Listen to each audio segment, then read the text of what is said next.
प्रातः स्मरणी परम पूज्य सद्गुरु श्री के चरणों में त्रैबार बंदगी करता हूँ। समस्त संत समाज भक्त समाज के श्री चरणों में त्रैबार बंदगी करता हूँ। सभी श्रोताजन का हमारे आध्यात्मिक चैनल बसंत सरोवर में हार्दिक स्वागत है और सभी के श्री चरणों में मेरा प्रणाम त्रैबार बंदगी। आज के इस वीडियो में हम अपमाद वर्ग के 28वें पद से आरंभ करेंगे। यह पद तथागत बुद्ध क्या कहते हैं, श्री अभिलाष साहेब जी द्वारा इसका व्याख्यान किया गया है और सभाष्य धम्मपदम से लिया गया है। इसमें वर्ग है अपमाद वर्ग। अप्रमाद का ये जो है प्रकरण है जिसमें 28वां पद है इसका। पमादम अपमादेन यदानुदति पंडितो पंज्ञापाशादम आरुह्य अशोको शोकिनीं पजम् पब्बतट्ठो वा भूमट्ठे धीरो बाले अवेक्षति। भाष्य। पमादम अर्थात प्रमाद को, अपमादेन का अर्थ है अप्रमाद से, यदा का अर्थ है जब, नुदति का अर्थ है दूर खदेड़ देना, दूर खदेड़ देता है, तब, पंडितों का अर्थ है विवेकवान, धीरो का अर्थ है शांतात्मा पुरुष, अशोको का अर्थ है शोक रहित होकर, पंज्ञा पाशादम आरुह्य, प्रज्ञा प्रसादम आरुह्य, प्रज्ञा के भवन पर स्थित होकर, बाले शोकिनम पजम, मूढ़ शोकित प्रजा को वैसे देखता है जैसे पब्बतट्ठो व पर्वत पर स्थित हुए के समान, भूमट्ठे भूमि पर स्थित वस्तुओं को अवेक्षति देखता है। अर्थ है जब विवेकवान अप्रमाद से प्रमाद को दूर खदेड़ देता है तब वह धीर पुरुष शोक रहित होकर और प्रज्ञा के प्रसाद पर चढ़कर विमोहित शोकाकुल प्रजा को वैसे देखता है जैसे पर्वत पर स्थित मनुष्य पृथ्वी के धरातल की वस्तुओं को। जिसने अपने ज्ञान वैराग्य की जागरूकता की जोर से प्रमाद को, असावधानी को दूर कर दिया, वह शोक रहित हो गया।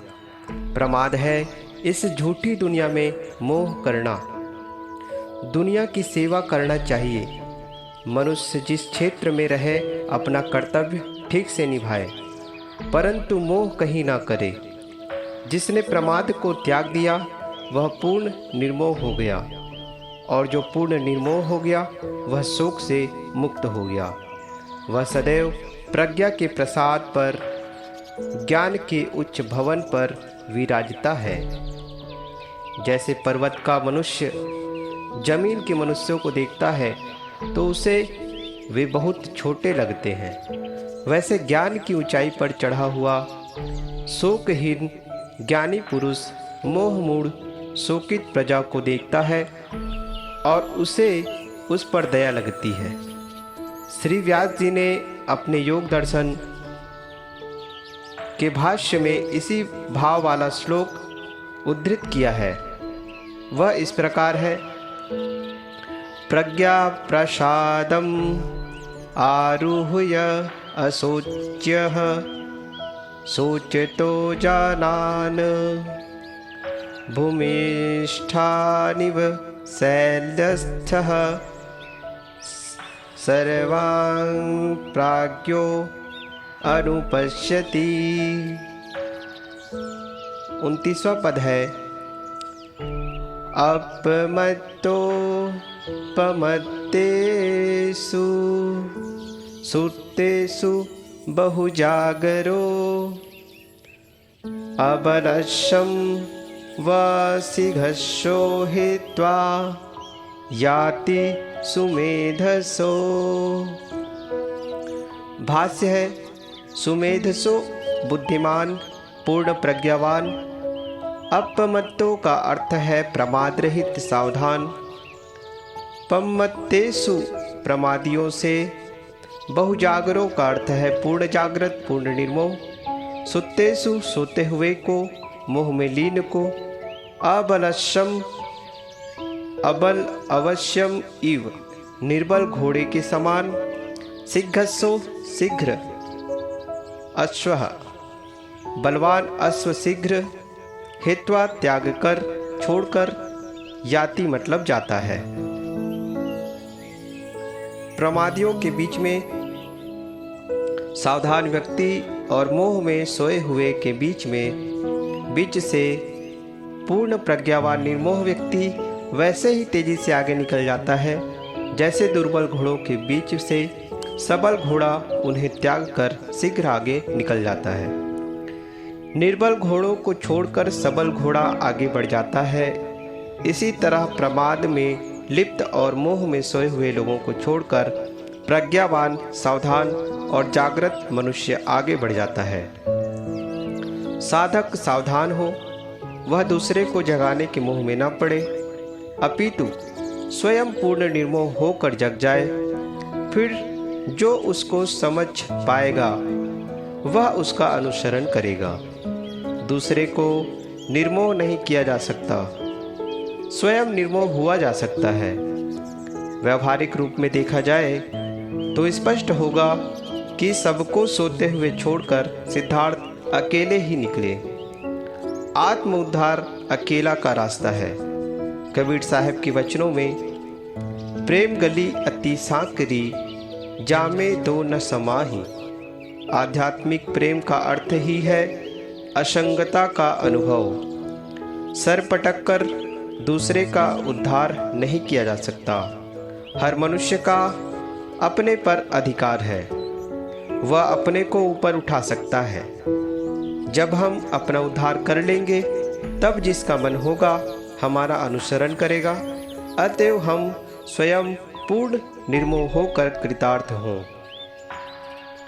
30वां पद है, अपमादेन मघवा देवानं सेठतं गतो। अपमादं प्रशंसन्ति पमादो गरहितो सदा। अपमादेन प्रमाद रहित, जागरूक होने से। मघवा का अर्थ है इंद्रम, इंद्र। सेठतम का अर्थ है श्रेष्ठतम। गतो का अर्थ है हो गया। अतएव अपमादम अप्रमाद की, आलस्यहीनता की। लोग प्रशंसन्ति प्रशंसा करते हैं।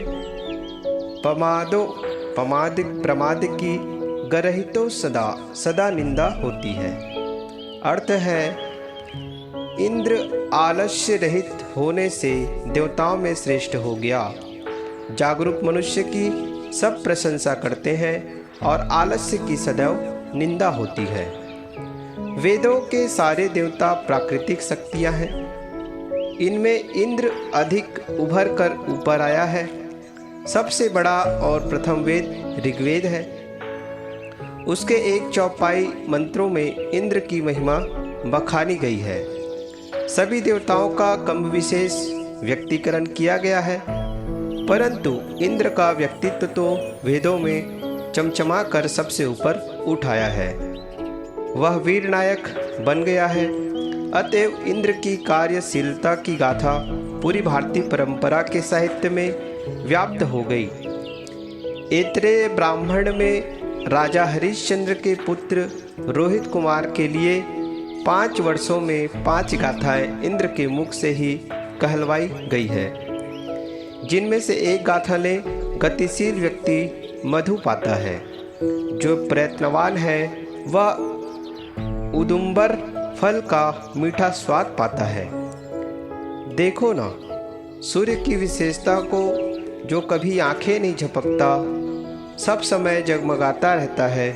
अतएव चलते रहो, श्रमशील रहो।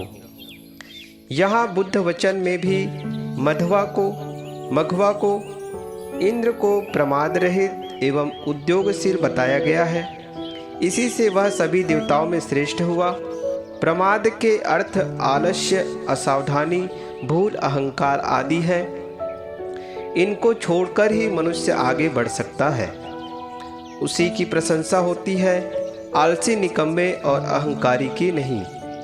वैदिक दृष्टि से इंद्र का आधिदैविक अर्थ है, प्राकृतिक शक्ति आदि भौतिक अर्थ है, वीरनायक और आध्यात्मिक अर्थ है इंद्रियों का प्रेरक जीव।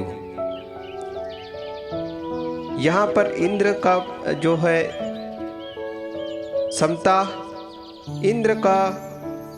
इंद्र से जीव का जो है इंगित किया गया है। 31वां पद है, अपमादे रतो भिक्खु पमादे भयदस्सि वा संयोजनम अणुम थूलम डहम अग्नि व गच्छति। भिक्षु का अर्थ है भिक्षु। अपमाद रतो प्रमाद रहित पूर्ण जागृत भाव में तत्पर है। वा का अर्थ है अथवा। पमादे प्रमाद को भयदस्सी भय रूप में देखता है। वह अणुथूलम छोटे बड़े, संयोजनम बंधनों को, अग्नि इव आग की तरह, डहम जलाता हुआ, निर्वाण की तरफ, गच्छति अर्थात जाता है। अर्थ है जो प्रमाद को भय रूप में देखता है और अप्रमाद में रत है, वह साधक छोटे बड़े सभी बंधनों को आग के समान जलाता जाता है। जो मोह को शत्रु रूप में देखता है और आलस्य रहित रहकर गुरु संतों की शरण में सेवा, स्वाध्याय तथा साधनारत है, वह वैसे ही स्थूल सूक्ष्म बंधनों को जलाता जाता है जैसे आग वस्तुओं को जलाती जाती है। साधना उसी की सफल मानी जाएगी जिसके मन के विकार काम, क्रोध, लोभ, मोह, राग, द्वेष, हर्ष, शोक आदि निरंतर क्षीण होते जाएं और मन हल्का फुल्का, प्रसन्न और शांति मग्न होता जाए। यही दुख मुक्ति का प्रशस्त पथ है। मन के राग द्वेष बंधन है। ये जितने नष्ट हो उतना साधक निर्वाण की तरफ जाता हुआ माना जाएगा। जब राग द्वेष की पूर्ण निवृत्ति हो जाती है तब व्यक्ति का पूर्ण निर्वाण है। मन की पूर्ण शांति ही निर्वाण है। 32वां पद है, अपमादे रतो भिक्खु पमादे भयदस्सि वा अभव्यो परिहानाय निब्बाणस्यैव सन्तिके।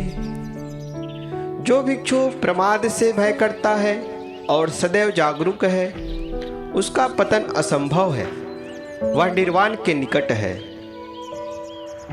अप्रमादरत साधक प्रमाद से भय करेगा।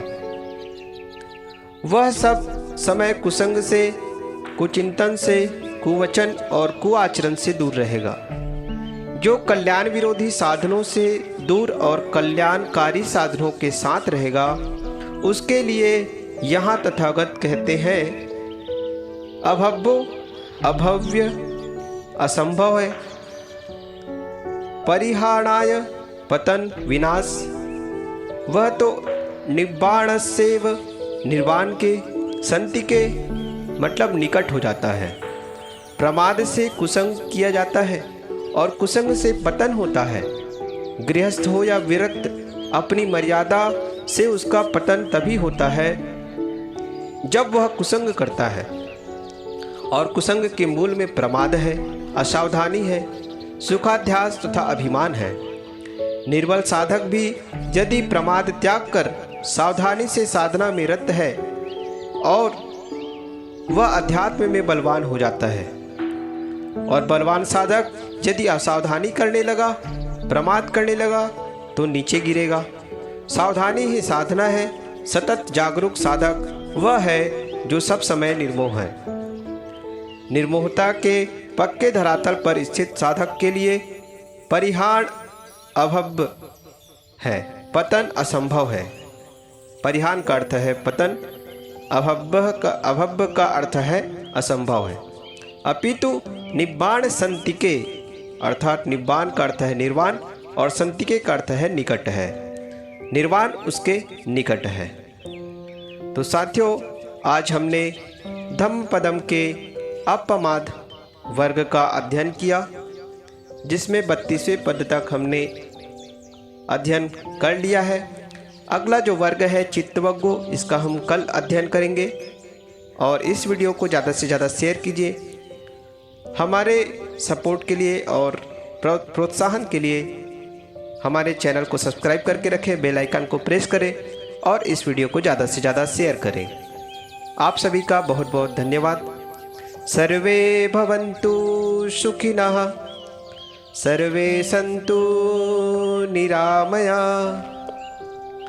सर्वे भद्राणि पश्यन्तु,